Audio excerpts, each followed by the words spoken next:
Guys, welcome back to another Leetcode video. Today we're going to be looking at Leetcode 1971. Find if path exists in graph.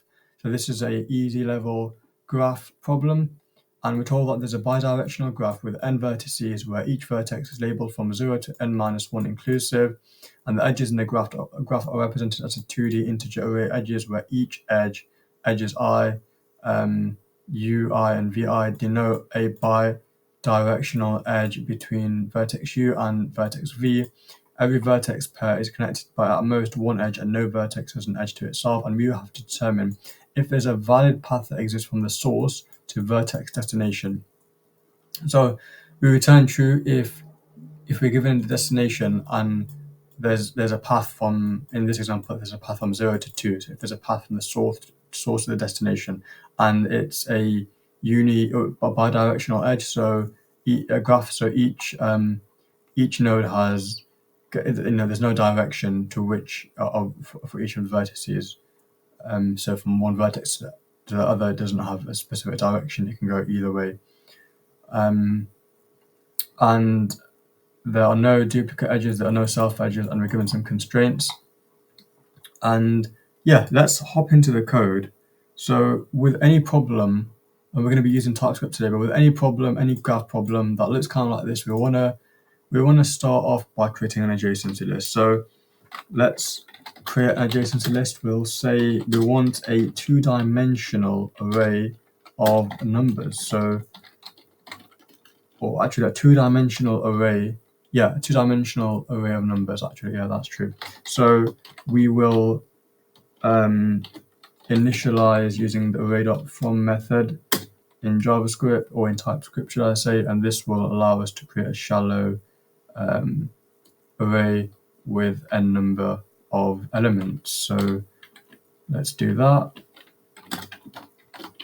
Let's make sure that we just create empty two-dimensional adjacency list. Okay, so that's our empty adjacency list created. Now let's actually populate this as adjacency list. So we're going to say for each vertex and edge of edges, let's say adjacency v.push e, and then do the same for e.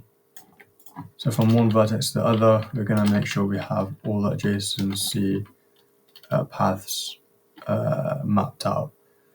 So that's our adjacency list created, but we have a problem. If we look at this example, we can end up having an infinite loop in our code because there is no direction and we can just keep on going, and our code won't return anything. So we want to prevent that from happening, and we can basically store which path we've already been to using a set. So let's create a set. We'll say const, and we'll call it visited, and we'll just set it to a new JavaScript or a new TypeScript set, and we're just going to have numbers in it, so we can just initialize it as numbers. And then we can actually start creating our depth first search function. So let's pass in, we want to pass in a node, and we want to return true or false if a path exists in the graph. So we're just going to return a Boolean. And what we want to say is, let's create our base case. Our base case is going to be if our node equals destination node, well, we found the path that we wanted, so we can just return true. Otherwise, we want to say visited.add node, so we want to push our current node to the set, and we want to look at all the neighbors, so all the neighbors of our adjacency list.